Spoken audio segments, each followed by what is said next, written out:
All right. Last one here. So this is from Tyler on YouTube. And give me just a minute here to kind of break down this whole conversation before we get to like the takeaway. So Tyler said, if Denzel Ward gets hurt again, he will not be re-signed. That's his take. Andrew Berry won't do it. It's not worth it to him. I love Denzel Ward. He's a Buckeye and a Brown, but we won't re-sign him if he keeps getting hurt. So then we had another listener, Tracy, on YouTube chimed in. She said, hate to lose a player of Ward's caliber because of injuries. If we get 4 games from Denzel, that's 4 games that the opposing offense cannot use that side of the field. I'll take it. But without question, there will be a direct correlation between the number of games Ward plays and the amount of money he will get on his next contract, regardless of who he signs with. Okay. Wrapping all that up, my question was, what is the level of injured that you think would be the deal breaker? So basically, how many games are you comfortable with Denzel missing, and at what point do you declare him not worth signing to a long-term, big money contract? So I'm going to go ahead and say it's really not going to matter. Regardless of how many games he misses, he's getting re-signed. He's a lockdown corner, an outside cornerback. I agree with Tracy more than Tyler, but I kind of want to address, like, everybody says that Denzel Ward's always hurt. I kind of disagree with that. Yeah, throw some of your stats out there that you looked up, because I was surprised. We kind of talked about it, when we were getting things set up here, and I was a little shocked, because last week I was one that was saying, he's always hurt and he's always missing games. So what do you got, Justin? So obviously 2018 missed 3 games with concussion. Now his rookie year, he was kind of reckless. I know he's a smaller guy. He's not a smaller guy, but he plays bigger. Right. He tackles bigger than what he really is. And I think the Browns have addressed that, and, you see that.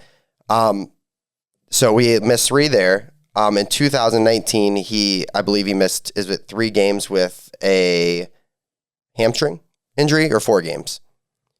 I think it was 4. Okay, so 4 games with a hamstring injury, which is 4. Unfortunate. That is what it is.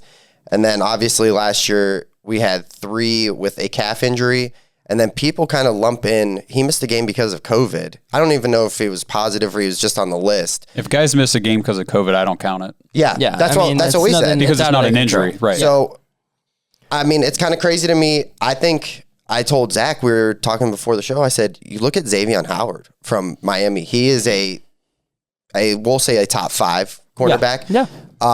Which I think Denzel, you could put him in the argument as a top 5, top 10 guy. Yeah, top 10, I think, for sure. Yeah. He's probably right with the injury. If you take out that if he's playing all 16 games, then he's probably in that top 5. Correct.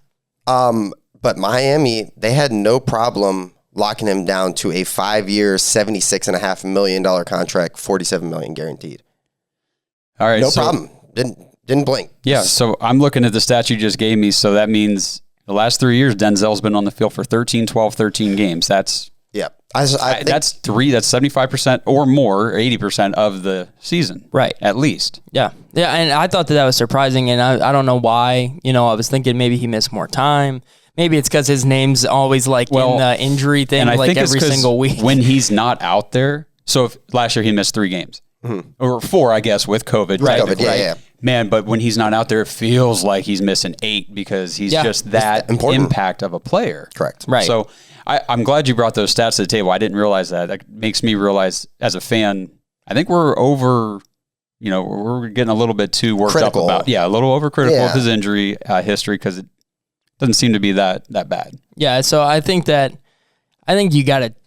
Browns are obviously going to try to re-sign him.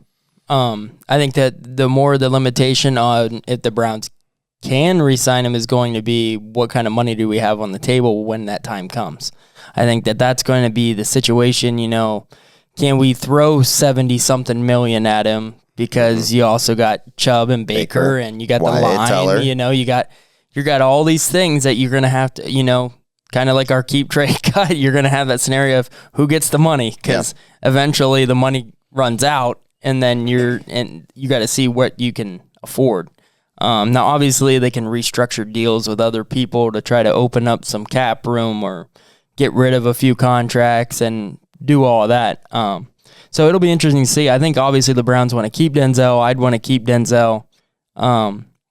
unless, for some reason he's missing 8 or 9 games the next 2 seasons or something like that. I don't even think that'll matter. No? I think he could miss 8 games this year. And you're signing him to $70 million?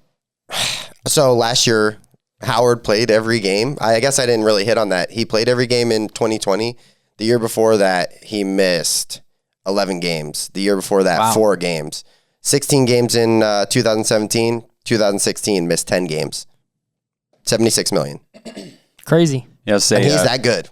And Denzel is that good and has missed less games. So say he stays on track with what he's done so far his career, misses 3 games this year.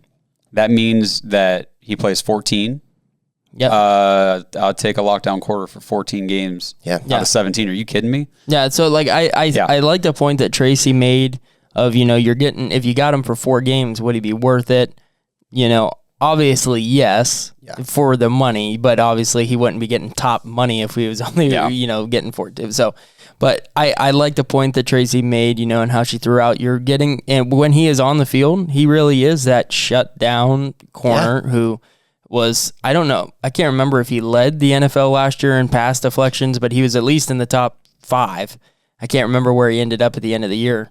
And he missed all that time, and he was still up in the leaderboard, when it came to stuff like that. So, well, and that might also, and I don't have any of the numbers in front of me, but excuse me, that might also speak to how many games the other guys in that top 10 missed or whatever. Yes. You know what I mean? Because if he's missing 4 games and he's still at the top, well, that means those other top guys might have missed 2, 3, 4 games as well. Right. So, right.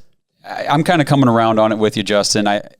Because I look at NFL. I really don't expect any player other than your quarterback, hopefully, to play every single game, every single snap, because injuries just happen so much. I mean, they've really made the quarterback position as low contact as it can be of a position. So, but all these other positions, I mean, running backs we talk about. I mean, the shelf life is crazy. I'm sorry. I don't know about you guys. I don't think Nick Chubb plays all 17 games this year. I think that. I mean, you saw last year. No one thought he was going to miss. He was pretty durable. But I could see him maybe missing a game, or the coaches say, you know what, we're just going to hold you out of a game. Yeah, I don't know. Yeah, I think that's what the season could, possibly see, where they're going to limit, and the Browns are blessed that they have Kareem Hunt there too, that they could kind of do that. Maybe because it's kind of always been all right, we'll give Chubb 15 to 20 carries. We'll give Hunt, 8 to 12, something like that. Maybe there's a couple games this year where it's switched, and Kareem's getting the bulk of the carries, and then Chubb's, getting a little bit lesser. It'll be interesting to see what the strategy is. I think you saw the blueprint for it, though, for like that 2-headed monster that they wanted to roll out. You saw it last year. Another thing with money, I mean, we have $21 million rolling over into next year. And I mean, I think a lot of people forget that we cut Sheldon Richardson. Basically, he was just a casualty of what we wanted to do for next year. Yep. Yeah. No, I agree. And then, we kind of touched on him a little bit of he didn't want to come back. That was kind of in the news, in the Browns news, that I think Cleveland gave him maybe his best offer. They did. They gave him. They said best money offer, and I think that there was just a little hurt feelings. Too much salt in the wounds there. And I kind of get it. Like. I'm guessing that they probably said, hey, do you want to restructure your deal? And he said, no, I want that $12 million. And they said, all right, well, hey, good luck. We're straight cutting you. We're saving that money. And then go see what you want. Yeah.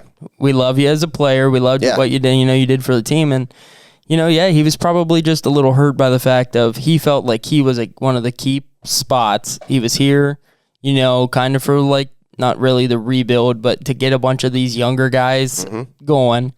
Now he becomes that casualty.